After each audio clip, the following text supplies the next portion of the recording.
Can you hear me? Yes, we can hear you. Okay.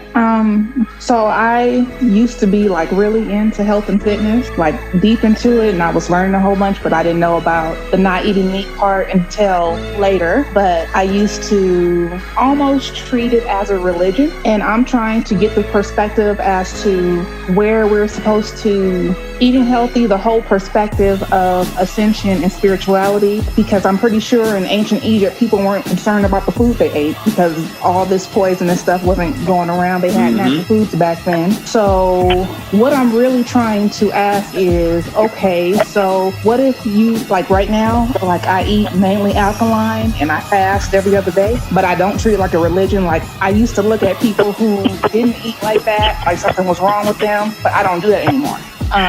Okay, my question is, are we saying that if you don't eat alkaline and you're fat, that you won't get a chance to ascend? Okay, you got to maintain a 7. 7, if you look at the alkaline chart, is the green light. So Baba was always talking about the green light, right? You got to maintain this green light. Now, let's say you eating alkaline every day. You drinking alkaline water. You eat kale, small grape tomatoes. You eat, different alkaline foods like squash. You might have eggplant. That's alkaline, right? What you want to do is maintain the 7, because the 7 is where you get picked up at. It's where the electromagnetic spectrum, your heart chakra, your green light is shining out. That's what they got to see you at when they come. And people that eat meat still can have a 7, but it depends on how much meat they eat. See what I'm saying? You got to stay balanced. You got to stay at that balanced frequency of the 7. You drinking alkaline water, you eating all the alkaline foods, so you increasing your alkaline level. The average person is at 7.3 to 7.5. Your blood alkalinity level, you got to stay at 7.3. Your guard is up. Your etherical egg is functioning properly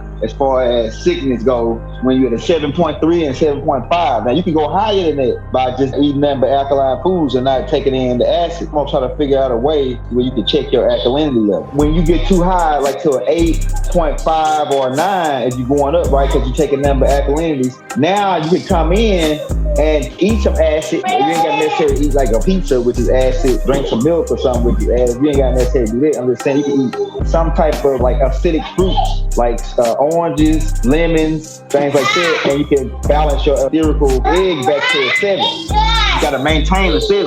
Once you go below the 7, now your etherical egg is lowered to now these demons, and they really ain't demons, they really viruses and bacteria. Because Baba said a long time ago, he said that you got a halo around your head, and when that halo is lowered, the frequency of the colors to red, these demons can then hover above you for 19 seconds and begin incorporating into your waves. He said it like that, right? But it's really dealing with bacteria and viruses. Once your aura is lowered, once your chakra frequency is lowered to a red, now you can be infected by bacteria or viruses, right? But if you study vibrating on the green light, you can't be infected by these negative energies. The negative energies really are bacteria and viruses, not really creeping, crawling demons like they told us. They created that world to throw us off. Really all going back to science. They said that the herbs that we were using were demons. The 72 demons that I talk about in the Scroll of Eyes, part 2 is going to talk about these as individual herbs. Like dandelion is one of the herbs they labeled as a demon because they want to use their formulas. They use herbs, but they extract certain things from it and then make their own chemical-based drugs, and they put side effects with their potions. But you want to set that green light. And like I say, meat fights the protein. I want you to keep in mind that there's different types of protein. When you're talking about meat protein, you're talking about third party. We get our protein directly where the elephant gets his protein, directly from the plant. Okay, so that's what melanated people are. Other thing is the question you asked initially about ascending, right? You can't think of it as, oh, I'm fat. What you got to think of is I'm toxic, because if you are a certain bone structure and your mass outside of that exceeds certain level because of toxins, that's what you're thinking. So in order to ascend, yes, you have to detox stuff. You have to become clean inside and outside. So that's what you're thinking, that our photosynthetic people, what they call us soul people. We are the sun people. You don't want to think of it as fat. Yes, leave the meat alone, okay, by your own power. The master of the elders, Melchizedek says, only a fool dust from the truth is thrown at them. Yeah, right back, John. I just I want to ask, man, what are some of the techniques, like say, a person from the South want to grow some oranges or strawberries or something, like what? In the South, it depends on where you at. It depends on the climate. You study the climate. You can get a greenhouse. You'll be able to get a lot done with the greenhouse because you can create your own atmosphere. And what you can start is your hydroponic garden. You know what I'm saying? Grow it in water. You got to have water and sunlight. So I've been growing garlic. I grow garlic, green onions, and I grow them inside my house. Just all I do is I took a garlic piece, put it inside of a clear jar, filled it halfway with water, and put it in the window. Once it grows stems on it and get the green leaf, I take it and then I put it into a pot. Then I water it and then put it outside when the sun hot, because it's still kind of cold down here now, but I put it out during like when it's warming up, let it get a little sunlight, and then I bring it back in at night. At the end of this month, after the storm passed, I'm gonna plant them in the ground. You know what I'm saying? Watermelon and everything. So that's how I do the seeds. I just put them in the water, put them in jugs, and just stick them in the window. Hey, look, let me say this, then I'll let the other people go. Bleach, it's 11 to 13. Alcohol beverages range from 2.49 to 7.69. The highest alkalinity alcohol you can buy from the store is Smirnoff. Smirnoff is at a 7.6. So if you drink Smirnoff, you want to have your drink, get your Smirnoff. Do your research on that. Another thing, most sodas have a pH in the range of 2.5 to 3.5 on a pH scale. That means they high acidic. Lemon juice is about 2.0 and battery acid is 1.0, right? So keep that in mind. Lemons are very acidic. Vodka tend to have a pH level of 4. So you're drinking vodka, you drink it straight acid. Saline and distilled water is 5.9 and 5.6 in alkalinity. When you go to the hospital and they give you the saline bag, they really give you acid. And that's at the hospitals that we go to. But at the elite hospitals, at the hospitals where millionaires go, they pull out an alkaline bag. Look, at the hospital I went to, they pulled it out and gave it to me. At the regular hospitals, I ain't never heard them giving it to nobody. But this one white doctor, he gave it to me and it saved my life. The alkalinity bag, right? At the regular hospital, they call it the banana bag. So give them one of them banana bags, they're gonna bring them back. It's like a bag that's really alkaline, and they give it to you, and then you can shake you all the way back. But they only give that to you if they like you, or for regular suckers, they get them saline, that makes you sicker. Giving you IV makes you sicker, really. It gives you energy because they put the salt in it, but salt is really bad for the kidneys. Too much salt. Gatorade and all that type of, electrolyte. They call it electrolytes, which is a fierce. Their electrolytes is acidic. Their electrolytes is not alkalinity. Electrolyte. So the saline bag is like a 5 on a pH scale. If they go to the hospital, you go in there, you sick, and they start giving everybody the banana bag. That's what they call it. The elite, right? They give you this banana bag. They'll heal everybody in there, but that ain't gonna make no money off of it. You ain't gonna make no money giving everybody the banana bag. Still, water has a pH of 5.4 or 5.7. You can go in the stores and see the alkaline water, and you see the pH level. And usually it goes down after it sit on the shelf for a while. It loses electricity as it sit on the shelf. Then you go into protein. Protein range from a 4 to a 7. See, we're dealing with the chemistry of the body. And baking soda, which is at a 7, and it's actually a little bit higher than 7. It's like an 8, really, baking soda. That's why they put baking soda on battery acid to neutralize it. So we're dealing with neutral, we're dealing with acidic, and we're dealing with alkaline. The batteries they got battery acid in it. When one of them spilled, when I used to work at a battery place, and the battery spilled, they pull out baking soda and put it on to neutralize it. Because we're dealing with acidic and alkalinity. And my grandma used to tell me all the time, when your stomach boiling, go in there and get some hot, warm tap water and put 2 teaspoons baking soda in it, shake it around, and drink it. And then when I do that, boom, release the gas. So baking soda is a neutralizer to take your alkalinity level back up, to neutralize the acid reflux. Baking soda takes out acid reflux. But they want you to come take all these drugs and medicine that they try to give you. When you walk in a store from now on, don't look at the labels. Ignore the labels where it says strawberry soda, or Coke, or cake, and cookies, and cupcakes, and candy. Ignore the name of the shit. Ignore that it says Snickers. Just change the word Snickers to acid. Change the word soda and strawberry soda and Coke and Sprite. Change the word to acid. The only thing you looking at is alkalinity versus acidity. When you walk in the store, you looking at the label and you got to translate that label into acidic or alkaline, and then you decide whether you buy it or not after that. If you translate what's on the front of that label related to acid and you buy it, you'll buy your own demise. Stop buying his soda, he'll stop making it. If he don't sell it, he ain't gonna make it. But as long as we buy it, he gonna keep making it. He gonna keep producing the acidic environment to keep us in. Our environment is acidic. The hood is deteriorating. The hood is deteriorating based on what niggas eat. The acid is eating the brain. So start translating this shit, man. When you walk in and see Snickers, translate it to acid. The body being like a battery also, and in batteries you need a cathode, an anode, and an electrolyte. So electro and light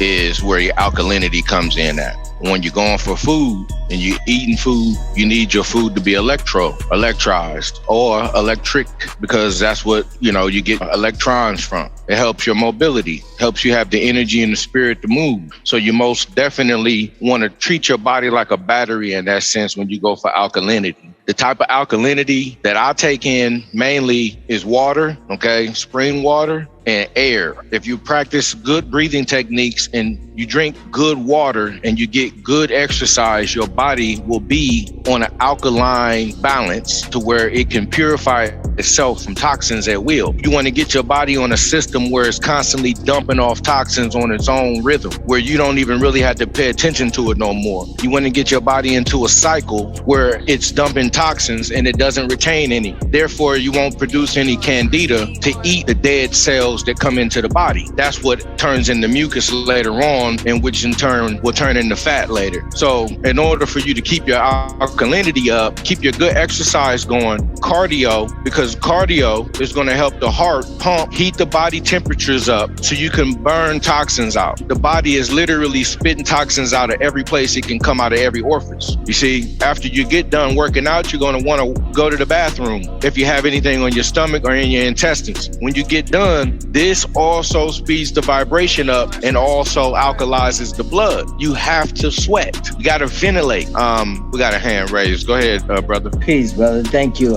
Peace. Hey, man. Intermittent fasting. Intermittent fasting every day or every other day increases and strengthens the immune system, raises the pH level. And as long as you're drinking alkaline water already, man, I've been doing it for 15 years, and it slows your aging process. I'm 60, but I look 35 or 40, for real. I ain't bragging, real talk. Intermittent fasting, man. If y'all haven't tried it, get up on that, man. I eat but one meal a day. That's it. And I have all the energy, everything. I'm Superman on it. We appreciate that. This is one of those topics that are well known to everybody. If you want to speed up your vibration, well, the word fast says it all. I started the intermittent fasting technique a long time ago. These are techniques though, breathing's a technique, drinking water is a technique, exercising is a technique, intermittent fasting is a technique, even dieting. All these are things to slow the body's corrosion and decay process down. That's all. When you speed up your alkalinity, your brain's going to process information too, faster. It all depends on somewhere how much damage have already been done to my body before I reverse it. Because the damages can be reversed depending on cellular repair. And in order for you to repair, the cells have to defecate. They have to take a dump, just like you take a dump. It's things that have to discharge toxins too that are on a smaller level than just the big body. That's why Dr. Sebi came up with his intracellular chelation serum, his compound of herbs. I used to take some of Dr. Sebi's herbs as well. And I also understand what starts the mucus. I can give you one herb that will alkalize your body and kill every parasite you got. There's so many herbs on the market that do one thing. That's why I tell people all you got to do is be more intelligent. Just be more intelligent, and alkalinity becomes an easy thing. And it's so easy for the Negro body or Nubian body to be charged because it's a solar body. You're being charged on the outside and on the inside at the same time. So you have an inner light that's constantly feeding you solar energy when there's no solar energy that's right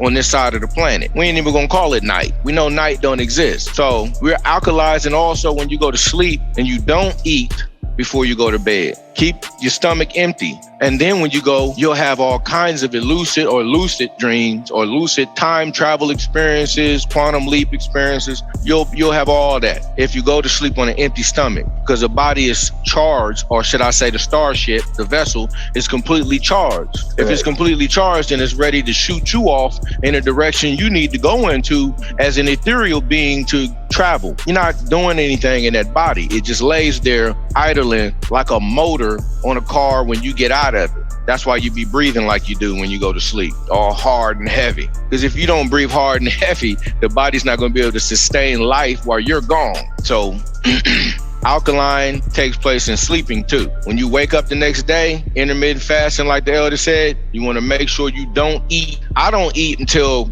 noon. I'll have a small meal around noon and then I'll go work out. Usually liquid, smoothie. If I'm not, I'll eat something solid, you see? But it'll be something I know I can pass easy. I eat soft foods. If you eat soft foods, the body can pass it a lot easier. You got to go back to that infant diet. Babies be alkaline. They make sure they keep their electricity high. See? It's all about the electricity of the starship that you're driving, you know? Go ahead, big bro. Go ahead. Metrotron. Yeah. Go ahead. You got to unmute yourself, Butterfly Elder Divine. Go ahead. Can we speak on minerals? Are you addressing that to 15th Elder? Anybody. We can talk about minerals, big brother. I need to know specifically what it is you don't know. Yeah, okay, I'm here. My apologies. Man, I'm just a student, just searching for more wisdom that could complement my life, because I know the 4 trace minerals, zinc, magnesium, and copper, especially selenium, is really good against the pathogens, you know, like bacteria and stuff like that. And so personally, I also infused in my diet amplified nanoparticles of particles of monatomic platinum, monatomic gold, and monatomic silver. And you know, silver is really good against those pathogens. So I have limited knowledge on a few select minerals. Silver is good because it's the most conductive in electricity. No, I'm done. I yield. Okay, well, you know, I can speak to that a little bit. Your body also produces each metal or mineral that we're talking about on its own, because we pull those minerals out of the environment. We breathe them in through the nose. The body carries every mineral to the place it needs to go, you know, to keep the starship charged. Make no mistake about it, your body is a starship. The brain is a seed that you're keeping charged with all this alkalinity. Without the brain being charged, as like we're talking, because the minerals help keep the brain charged. These are minerals that inside the brain are electrically conducted. So without taking monatomic gold in today's time, or colloidal silver or any type of nano silver, right? You can't fight off a lot of the viral infections from parasites. When they go in, just like colloidal silver does to the parasites, the same thing a silver bullet would do to a werewolf. You see? Also, you got black walnut, right? That gets rid of worms and parasites as well, is colloidal silver. Papaya seeds. People that like papaya juice, get the seeds from the fruit, grind them up, boom, you got an instant parasite cleanse in the potency of the papaya seed. There's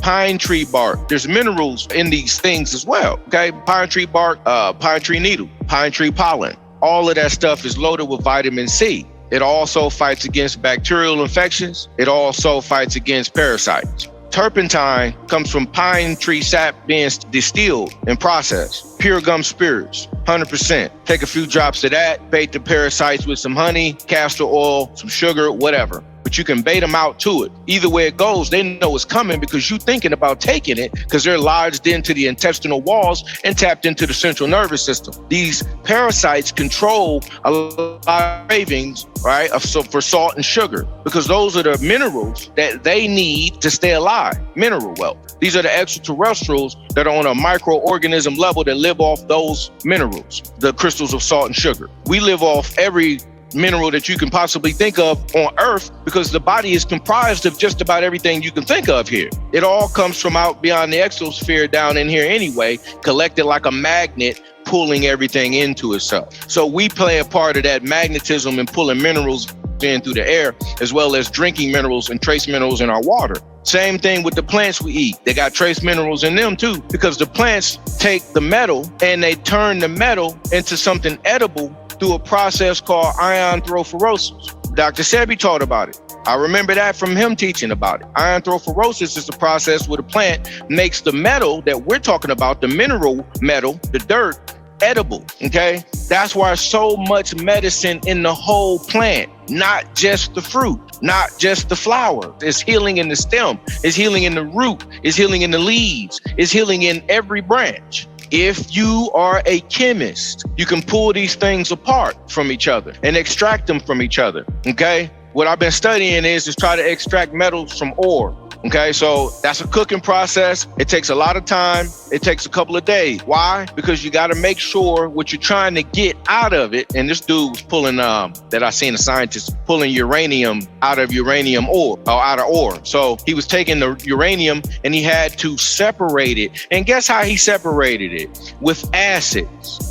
Like hydrochloric acids and other different acids. So you know the amino acids in the body play a major part in the body's chemistry. That's why they say it's the building, it's the building, the protein, you need your protein. Because they're talking about the body. The body is a large chemistry system, solar system, that's running off of chemistry. There's not one thing that isn't, because you're dealing with elements and then you're dealing with elementary